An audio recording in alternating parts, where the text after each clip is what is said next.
Pierre Dumont, homme d'affaires millionnaire parisien, était sur le point de vivre le plus beau jour de sa vie, son mariage avec Camille Boucher.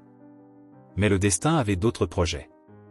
Par un mercredi matin ensoleillé, Pierre a été surpris par un appel qui lui a glacé le sang. « Monsieur Dumont, votre fiancée a été kidnappée », rapporta la voix froide à l'autre bout du fil. « Vous recevrez des instructions sous peu. » Quelques minutes plus tard, une lettre anonyme a été livrée au manoir de Pierre. L'enveloppe, vierge et non marquée, contenait un seul feuillet avec un message manuscrit. « Si vous souhaitez revoir Camille vivante, préparez-vous à payer une rançon substantielle. » Des instructions suivront. Désespéré, Pierre a convoqué une réunion d'urgence avec ses plus proches conseillers, mais s'est vite rendu compte qu'il avait besoin d'une aide extérieure. C'est alors que, en plein désespoir, j'ai découvert Laurent, un homme énigmatique, connu pour gérer les situations de crise. Laurent était un personnage enveloppé de mystère. Grand, avec des cheveux grisonnants et des yeux perçants, il dégageait une sombre confiance. Il accepte de rencontrer Pierre dans un café discret du Marais. « Laurent, j'ai besoin de ton aide pour sauver Camille, » supplie Pierre, les larmes aux yeux. « Je sais, » répondit calmement Laurent. « Et je peux t'aider. Mais tu dois me faire confiance et suivre mes instructions à la lettre. » Pierre, sans alternative, accepta. Laurent expose alors un plan audacieux, infiltrer l'organisation criminelle responsable du kidnapping. « Il va nous falloir des renseignements et un peu de chance, » dit Laurent en dessinant un plan de Paris sur la table du petit déjeuner. Cette même nuit, Laurent commence son infiltration, utilisant ses contacts dans la pègre pour se rapprocher des ravisseurs. Pierre, à son tour, a été chargé de préparer l'argent de la rançon sans éveiller les soupçons. Quelques jours plus tard, dans un entrepôt abandonné de la banlieue parisienne, Laurent a enfin obtenu un indice crucial. Il apprend que Camille est détenue dans un immeuble du quartier latin. « Il faut agir vite », a prévenu Laurent. « Ils peuvent changer de place à tout moment. » L'opération de sauvetage a commencé avec Pierre et Laurent suivant discrètement le lieu indiqué. Mais ils sont découverts par les ravisseurs, déclenchant une course-poursuite effrénée dans les rues étroites de Paris. Pierre, le cœur dans la bouche, roulait à grande vitesse, essayant de perdre ses ravisseurs. « Tournez à gauche. »« Maintenant », cria Laurent, alors que Pierre manœuvrait brusquement la voiture. Le véhicule a dérapé, manquant de percuter un poteau, mais a réussi à s'échapper par une ruelle étroite. Finalement, ils arrivèrent au bâtiment où se trouvait Camille. Laurent, avec une dextérité impressionnante, neutralisa les gardes et entra dans les lieux. Pierre le suivait de près, le cœur battant. Ils trouvèrent Camille enfermée dans une pièce sombre, ligotée et bâillonnée. « Camille » s'écria Pierre en courant pour la libérer. « Pierre » a-t-elle répondu, les larmes de soulagement dans les yeux. Toutefois, l'évasion ne serait pas facile. L'un des ravisseurs est apparu, armé, prêt à empêcher la sortie. Laurent a agi rapidement, le désarmant d'un coup précis et le neutralisant efficacement. « Sortons d'ici, vite » ordonna Laurent en faisant sortir Pierre et Camille du bâtiment. Déjà en sécurité, Pierre tenait fermement Camille dans ses bras, comme s'il craignait de la perdre à nouveau. « Je promets que je ne te quitterai plus jamais » murmura-t-il alors que les sirènes de police approchaient. L'opération avait été un succès, mais Pierre savait que ce n'était qu'un début. Le traumatisme de l'enlèvement pesait toujours sur eux et Pierre ne se reposerait que lorsqu'il s'assurerait que Camille était totalement en sécurité. Laurent, enveloppé de mystère, a disparu dans la nuit, promettant d'être à proximité s'ils avaient besoin d'aide supplémentaire. La vie de Pierre Dumont ne sera plus jamais la même et il se prépare à relever tous les défis que le destin lui réserve. Un mois après le sauvetage dramatique de Camille, Pierre Dumont ne parvenait toujours pas à se débarrasser des fantômes de ses journées mouvementées. Le manoir de Paris était en pleine préparation pour le mariage de l'année. L'homme d'affaires millionnaire a essayé de se concentrer sur les détails de l'événement, mais les cauchemars et l'ombre de l'enlèvement le tourmentaient toujours.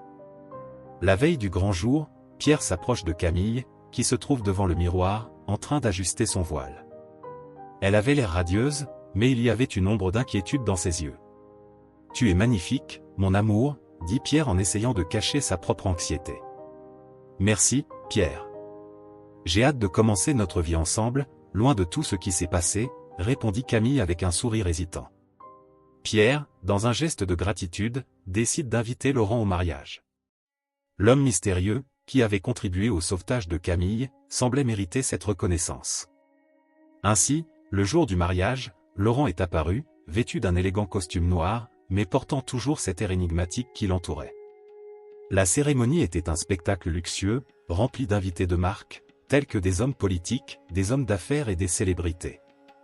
Mais Pierre ne pouvait quitter des yeux Laurent, qui restait à l'écart, surveillant tout d'un œil attentif. Pendant la fête, Pierre a remarqué que Laurent parlait secrètement à l'un des invités, un homme que Pierre a reconnu comme étant Armand, son associé.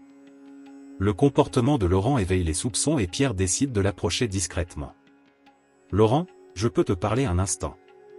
Pierre a appelé, essayant d'avoir l'air décontracté. « Bien sûr, Pierre, » répondit Laurent avec un sourire énigmatique. « Qu'est-ce qu'il y avait ? » « J'étais juste curieux de connaître votre conversation avec Armand. »« Vous connaissez-vous » a demandé Pierre en essayant de cacher sa méfiance. « Juste des affaires, Pierre. » « Il n'y a pas de quoi s'inquiéter, » répondit Laurent, mais il y avait quelque chose dans son ton qui ne convainquit pas Pierre. La nuit avançait et la fête battait son plein lorsque Pierre se rendit compte de la disparition de Camille. Le désespoir le reprit. Il a fouillé tout le manoir, mais il était introuvable. Paniqué, il courut vers Laurent. « Laurent, Camille a encore disparu !» s'exclama Pierre, la voix tremblante d'inquiétude. « Calme-toi, Pierre. Trouvons-la. Il doit y avoir une explication logique à cela, » répondit Laurent en essayant de rester calme. Pierre était au bord de la panique. Il savait que quelque chose n'allait vraiment pas. Laurent semblait impliqué dans quelque chose de plus important qu'il ne le laissait entendre. La fête continue, mais pour Pierre, tout semble à nouveau s'effondrer. « Laurent, tu me caches quelque chose ?» Pierre confronté, la voix pleine de désespoir et de colère. « Pierre, je jure que je suis là pour t'aider. Nous retrouverons Camille, promis, » répondit Laurent, le regard sérieux et déterminé. La recherche de Camille s'est poursuivie dans la nuit, mais sans succès. Pierre était au bord de l'effondrement lorsqu'il se décida finalement à appeler la police. Son cœur était en morceaux et il ne pouvait pas comprendre comment tout avait encore mal tourné. Le lendemain matin, alors que Pierre était au bureau, l'esprit toujours tourmenté par les inquiétudes concernant Camille, le téléphone sonna. C'était la police. Il répondit en serrant la main. « Monsieur Dumont, nous avons des nouvelles urgentes concernant votre femme, » dit la voix à l'autre bout du fil. « Ce qui s'est passé ? Avez-vous trouvé Camille ? » demanda Pierre, le cœur battant. « Monsieur Dumont, nous avons besoin que vous veniez immédiatement au commissariat. »« Il y a quelque chose que vous devez voir, » a répondu le policier, laissant Pierre dans un état de confusion et de panique. Pierre savait que quelque chose de terrible était sur le point d'être révélé. Il partit précipitamment, laissant le manoir dans un état de chaos. Le mystère entourant la disparition de Laurent et Camille commençait à se tisser en une toile compliquée et dangereuse, et Pierre était déterminé à découvrir la vérité, coûte que coûte. Le silence de la nuit à Paris était rompu par la sonnerie insistante du téléphone. Pierre Dumont, toujours abasourdi par la récente disparition de Camille, a répondu avec un mélange d'espoir et de peur. À l'autre bout du fil, une voix déformée et froide fit s'arrêter son cœur. « Monsieur Dumont, si vous voulez revoir Camille vivante, soyez prêt à payer 50 millions d'euros. Vous disposez de 48 heures. » L'appel s'est terminé brusquement, laissant Pierre dans un état de désespoir absolu. D'une main tremblante, il composa le numéro de Laurent, l'homme qui avait secouru Camille la première fois. « Laurent, c'est Pierre. Ils ont repris Camille. J'ai reçu une nouvelle demande de rançon. » Laurent arriva à l'appartement de Pierre en quelques minutes, l'air sérieux et concentré.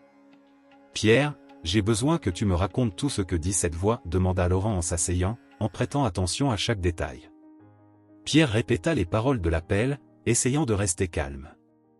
Cependant, il ne pouvait cacher la méfiance qui commençait à grandir en lui. Après un moment d'hésitation, il finit par confronter Laurent.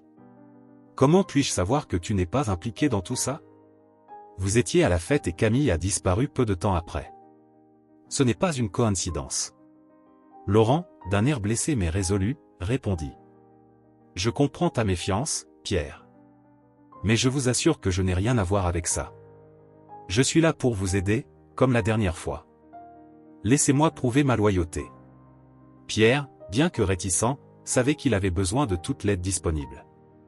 Il hocha la tête et ensemble ils commencèrent à élaborer un plan méticuleux pour retrouver les ravisseurs. Au cours de l'enquête, Laurent leur a proposé d'analyser tous les proches de Pierre qui pourraient être intéressés à lui faire du mal. C'est alors que Pierre se souvint d'un incident récent et particulier avec son associé, Armand Lefebvre. Il y avait quelque chose dans les actions d'Armand qui ne semblait pas juste. Laurent, je pense qu'Armand pourrait être impliqué. Il a conclu des transactions suspectes à mon insu. Nous devons enquêter là-dessus. Laurent accepta et tous deux décidèrent de s'introduire par effraction dans le bureau d'Armand le soir même. Armés de lampes de poche et d'outils de cambriolage, ils se sont faufilés dans les rues sombres de Paris jusqu'à l'immeuble de bureau. Le bureau d'Armand était au dernier étage, et la tension était palpable alors qu'ils montaient les escaliers. Lorsqu'ils entrèrent, ils commencèrent à fouiller chaque tiroir, chaque papier. C'est Pierre qui en trouve la preuve définitive, un contrat aux clauses obscures et une série de virements bancaires suspects, le tout liant Armand à l'enlèvement de Camille. Laurent, regarde ça. Armand est dedans jusqu'au cou. De plus, ce dernier transfert s'est effectué vers un entrepôt en périphérie parisienne. C'est là que doit être Camille. Laurent a regardé attentivement les documents avant d'accepter. Il faut y aller maintenant. Il n'y a pas de temps à perdre. Avec une montée d'adrénaline, Pierre et Laurent se sont dirigés vers l'endroit indiqué. Un entrepôt abandonné recevait un faible clair de lune, créant des ombres qui ne faisaient qu'augmenter le sentiment de danger imminent.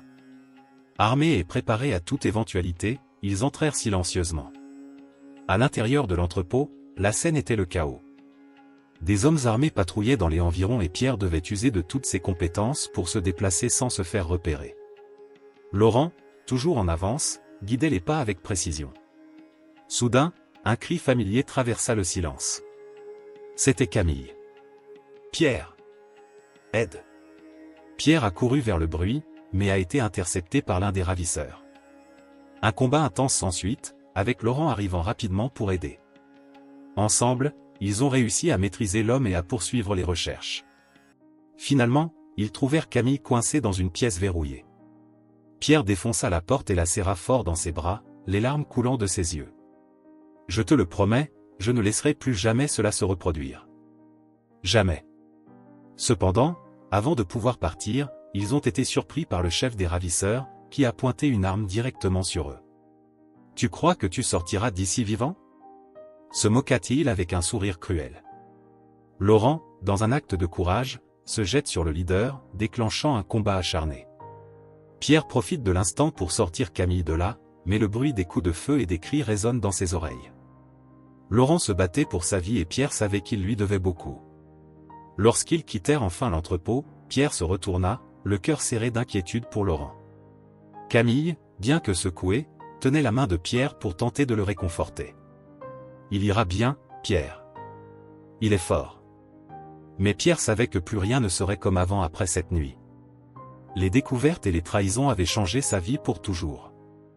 Pierre et Laurent ont suivi l'exemple qui les a conduits jusqu'à un entrepôt abandonné en banlieue parisienne. Le vieux bâtiment altéré était couvert de graffitis et entouré d'herbe haute, créant une scène sombre et désolée. Pierre sentit son cœur s'emballer, un mélange de peur et d'espoir le consumeur. Il regarda Laurent, qui gardait une expression sérieuse et déterminée. « Entrons » demanda Pierre en essayant de cacher l'appréhension dans sa voix. « Oui, mais il faut être prudent. Nous ne savons pas combien il y en a à l'intérieur, » répondit Laurent en ajustant le pistolet à sa taille. Les deux hommes se sont approchés silencieusement de l'entrée de l'entrepôt. Laurent fit signe à Pierre d'attendre pendant qu'il vérifiait la porte. Avec habileté, Laurent réussit à l'ouvrir sans faire de bruit, et tous deux entrèrent dans l'endroit sombre et étouffant. À l'intérieur de l'entrepôt, la tension était palpable. Pierre entendait des voix étouffées et des pas résonnant sur le sol en béton. Il se déplaçait furtivement dans l'ombre, essayant de localiser la source des voix. Soudain, un bruit métallique résonna dans l'entrepôt et Pierre se figea. Laurent tira rapidement Pierre derrière une pile de cartons. « Ils sont proches » murmura Laurent. « Sois prêt. » Un échange de tirs intenses a commencé lorsque les ravisseurs les ont repérés. Le bruit des coups de feu se répercutait à travers les murs, créant un chaos assourdissant. Pierre, malgré sa peur, restait ferme aux côtés de Laurent, tirant sur les ravisseurs dès qu'il en avait l'occasion. L'odeur de la poudre à canon et l'adrénaline qui coulait dans ses veines le maintenaient en état d'alerte. Au milieu du chaos, Pierre aperçut une porte au fond de l'entrepôt. Il courut vers elle, Laurent lui couvrant le dos. À son arrivée, il trouva Camille enfermée dans une pièce verrouillée, les yeux écarquillés de terreur. Son cœur s'arrêta presque à sa vue, mais il savait qu'il devait rester calme. « Camille, je suis là. Je vais te sortir d'ici !» cria Pierre en essayant d'ouvrir la porte verrouillée. Avant qu'il ait pu faire quoi que ce soit, le chef des ravisseurs est apparu, brandissant une arme à feu et avec un sourire cruel sur le visage. « Pas si vite, monsieur Dumont. S'ils font un pas de plus, nous mourrons tous ici, à menacer l'homme, la voix froide. » Laurent, conscient de la gravité de la situation, prend une décision courageuse. D'un mouvement rapide, il se jeta sur le chef des ravisseurs, déclenchant un intense combat physique. Pierre en profite pour enfoncer la porte et libérer Camille. « Vite, il faut sortir d'ici !» dit Pierre en tirant Camille hors de la pièce. Les deux coururent vers la sortie, tandis que Laurent continuait de se battre vaillamment. Alors qu'ils atteignaient la porte, ils entendirent un cri de douleur. Pierre se retourna et vit que Laurent se faisait tirer dessus. Le cœur de Pierre se serra, mais il savait qu'il devait donner la priorité à la sécurité de Camille. « Allez, on ne peut pas s'arrêter maintenant !» insista Pierre en sortant Camille du hangar. Ils coururent dans les herbes hautes jusqu'à trouver la voiture de Laurent garée à quelques encablures. Pierre a aidé Camille à monter dans le véhicule et a rapidement pris le volant. Après un dernier regard vers l'entrepôt, il accéléra, laissant les lieux derrière lui. Alors qu'il rentrait à Paris, Camille sanglotait de soulagement et de peur. Pierre lui tenait la main, ressentant une vague d'émotions contradictoires. « Nous sommes en sécurité maintenant, mon amour. Je ferai en sorte qu'il ne te fasse plus jamais de mal, » promit Pierre en regardant Camille avec détermination. Le chemin du retour semblait interminable, mais ils arrivèrent finalement dans un hôtel sûr, où Pierre avait fait une réservation en urgence. Ils savaient qu'ils avaient besoin d'un endroit sûr où se cacher jusqu'à ce qu'ils puissent tout régler. « Restons ici pour l'instant. Nous ne partirons pas tant que tout ne sera pas résolu, » a déclaré Pierre en aidant Camille à se mettre à l'aise. Même s'ils étaient enfin ensemble et en sécurité, Pierre ne pouvait s'empêcher de penser à Laurent. L'homme mystérieux qui avait risqué sa vie pour sauver Camille est désormais grièvement blessé. Pierre décrocha le téléphone et appela la police, les informant de l'existence du hangar et demandant de l'aide pour secourir Laurent. Ils vont le retrouver et l'emmener à l'hôpital. Tout ira bien pour lui, se dit Pierre en essayant de se convaincre. Cette nuit-là, tandis que Camille dormait épuisée, Pierre s'assit à côté d'elle, vigilant. Il savait que la bataille n'était pas encore terminée, mais il était déterminé à protéger Camille à tout prix. Pierre et Camille se réfugient dans un hôtel luxueux au cœur de Paris. L'atmosphère était opulente, avec des rideaux de velours rouge et des lustres en cristal, mais la tension dans l'air était palpable. Pierre tenait fermement la main de Camille, comme s'il craignait qu'à tout moment elle ne disparaisse à nouveau. Ses yeux étaient fixés sur elle et il se promit silencieusement qu'il ne laisserait plus jamais rien arriver à sa bien-aimée. « Je ne te laisserai plus jamais hors de ma portée, Camille, » dit Pierre d'une voix tremblante mais ferme. Camille, les larmes aux yeux, hocha la tête. « Je sais, Pierre. Je ne veux plus jamais te quitter non plus. » Pendant ce temps, dans l'entrepôt abandonné de la banlieue parisienne, la police est rapidement arrivée après un intense échange de coups de feu. Ils retrouvent Laurent grièvement blessé mais toujours en vie. Rapidement et efficacement, les ambulanciers l'ont emmené à l'hôpital le plus proche, où il a immédiatement été opéré d'urgence. La nouvelle que Laurent était vivant apporta un soulagement temporaire à Pierre, mais il savait que de nombreuses questions restaient encore sans réponse. Le lendemain matin, Pierre reçoit un appel de la police. Le capitaine Dubois, un homme d'âge moyen à la voix grave et autoritaire, était à l'autre bout du fil. « Monsieur Dumont, j'ai une bonne nouvelle. Nous avons réussi à arrêter Armand. Il a avoué son implication dans l'enlèvement de sa fiancée. » Pierre ressentit un mélange de soulagement et de colère. Il était donc responsable de tout ce cauchemar, marmonna-t-il tandis que Camille l'observait attentivement. « Oui, mais il y a plus. Laurent est à l'hôpital et veut vous parler. Il a quelque chose d'important à vous révéler, » a poursuivi le capitaine. Pierre n'a pas hésité. Lui et Camille se sont immédiatement rendus à l'hôpital. Lorsqu'ils arrivèrent, Laurent était allongé sur un lit, pâle et visiblement affaibli, mais ses yeux gardaient toujours cet éclat énigmatique. « Laurent, » commença Pierre, la voix chargée d'émotion. « Vous nous avez sauvés et je ne sais pas comment vous remercier. » Laurent soupira et fit signe à Pierre de se rapprocher. « J'ai quelque chose que tu dois savoir, Pierre. J'ai été initialement engagé par Armand pour aider à kidnapper Camille. » Pierre était choqué, mais avant de pouvoir réagir, Laurent continua. Mais quand j'ai vu la sincérité de ton amour pour Camille, j'ai décidé de changer de camp et de t'aider. Je savais qu'Armand ne pouvait pas rester impuni. Les yeux de Pierre étaient écarquillés. Pourquoi ne me l'as-tu pas dit plus tôt?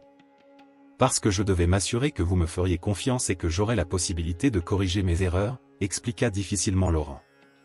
Puis, d'un ton plus sombre, il ajouta, il y a autre chose. Camille a été impliquée dans le projet dès le début. Le cœur de Pierre s'est presque arrêté. Quoi? Il regarda Camille, qui détourna le regard, les larmes coulant sur son visage. Elle voulait vous extorquer, mais elle l'a regretté en cours de route, a révélé Laurent. Elle est vraiment tombée amoureuse de toi, Pierre. Et en voici la preuve. Il remit à Pierre une enveloppe contenant des lettres et des enregistrements confirmant l'histoire. Camille s'est mise à pleurer de manière incontrôlable. Pierre, pardonne-moi. Au début, j'étais très impliqué, mais ensuite je suis vraiment tombé amoureux de toi. Je voulais te le dire, mais j'avais peur de te perdre. Pierre était sous le choc, mais lorsqu'il regarda Camille dans les yeux, il y vit de la sincérité. Il lui prit la main et, avec un profond soupir, dit, « Ce ne sera pas facile, mais nous y arriverons ensemble. » Laurent, dans un dernier effort, sourit faiblement. « Vous méritez tous les deux une chance d'être heureux. Tout ce que je veux, c'est que ma rédemption ne soit pas vaine. » Avec ces mots, l'atmosphère dans la chambre d'hôpital changea. Pierre et Camille savaient qu'ils avaient un long chemin à parcourir, mais ils étaient prêts à relever les défis ensemble. Et ainsi, au milieu des larmes et des promesses, ils ont commencé à reconstruire leur vie, sachant que le véritable amour peut surmonter même les obstacles les plus sombres.